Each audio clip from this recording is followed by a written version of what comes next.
Ok. Bon, du coup, on va passer par là. Je pense que, vu que j'ai pas la notion de distance, que j'ai pas de règles, on va arriver ici, on va voir le temps qu'on a mis. Sur le temps qu'on a mis, on fera soit ça et on reviendra, soit ça et on revient là. Voilà, tout ça là.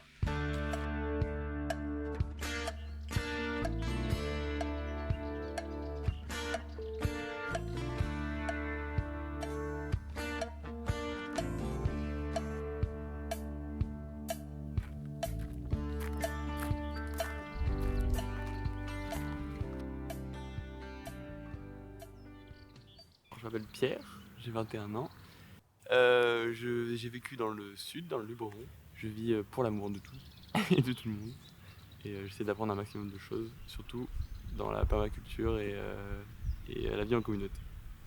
Au lycée, j'ai cherché un petit peu ce que je voulais faire, donc j'ai fait d'abord S, après j'ai fait STI 2D, et après je suis parti à Toulouse pour faire de la robotique. Ce que j'aimais là-dedans, c'était programmer, souder, construire, réfléchir à tout le projet de A à Z. Sauf que les études de robotique, ça demandait de spécialiser dans un des domaines. C'était pas du tout mon délire, donc je suis parti. Après, j'ai fait histoire de l'art, archéologie à Lyon.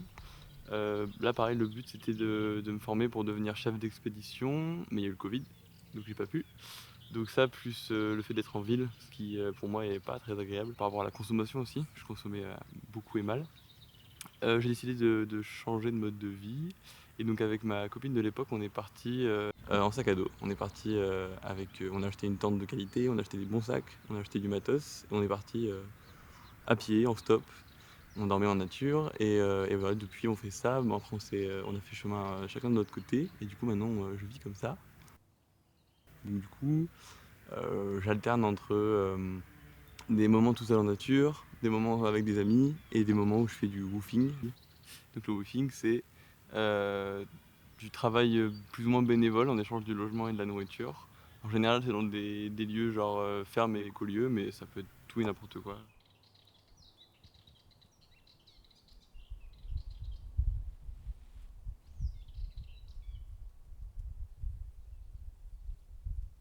Si je suis en temps libre dans un woofing, je vais pas faire la même chose que entre mes woofings. Donc on va dire dans un woofing, je vais souvent aller visiter le coin, passer du temps avec les gens chez qui je vis. Souvent les moments où je suis en temps libre, ils vont essayer de le caler aussi pour qu'on aille voir leurs amis, qu'on aille visiter des choses, qu'on aille faire des choses ensemble. Donc c'est assez cool. Donc on va dire que c'est un temps libre ensemble. Et après quand je suis vraiment seul en forêt, comme là, par exemple cette semaine je l'ai passé seul, je commence à me dire que j'arrête le stop, tout ça. Et je cherche un coin de forêt. Donc en hiver j'ai la tente, donc je cherche plutôt un endroit plat. Je pose la tente, je mets une bâche au-dessous pour pas l'abîmer. Et puis voilà, je mets mon matelas de sol dedans et mon sac de couchage. Et quand on est en été, c'est le hamac. Et du coup, là, c'est pas du tout le même environnement que je cherche. C'est deux arbres à une distance de 2-3 mètres. Et je mets mon hamac dessus, la moustiquaire. Et après, il n'y a pas de matelas de sol, je mets direct le sac de couchage dedans. Et du coup, c'est pas du tout le même matériel. Ils font plus ou moins le même poids, mais c'est pas le même encombrement.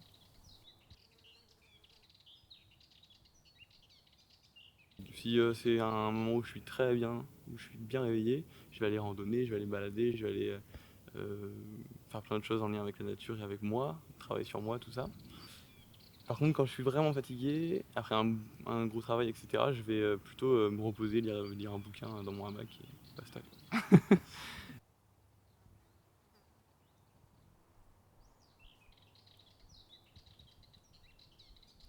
Je dirais qu'un des gros manques, ce serait des liens plus durables avec les gens. Je rencontre beaucoup de gens en stop, dans les woofings, etc.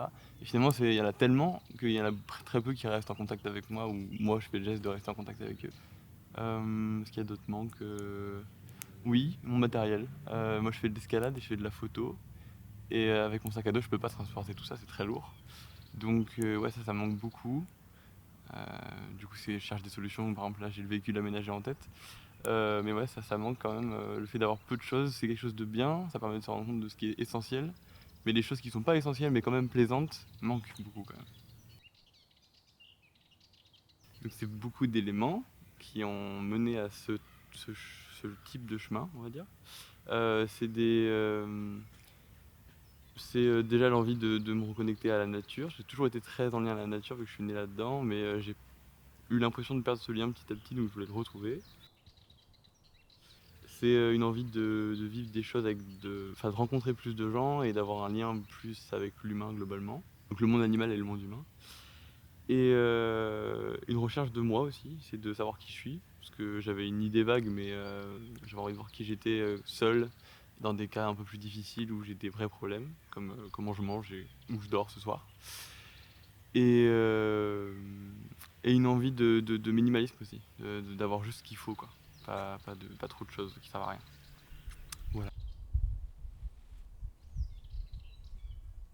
Je me sens beaucoup plus libre, je choisis tout et j'ai pas de compte à rendre à personne. Si j'ai envie de dormir pendant des semaines en forêt, je dors. Si j'ai envie de travailler, je travaille. Si, voilà, peu importe ce que je veux faire, je le fais.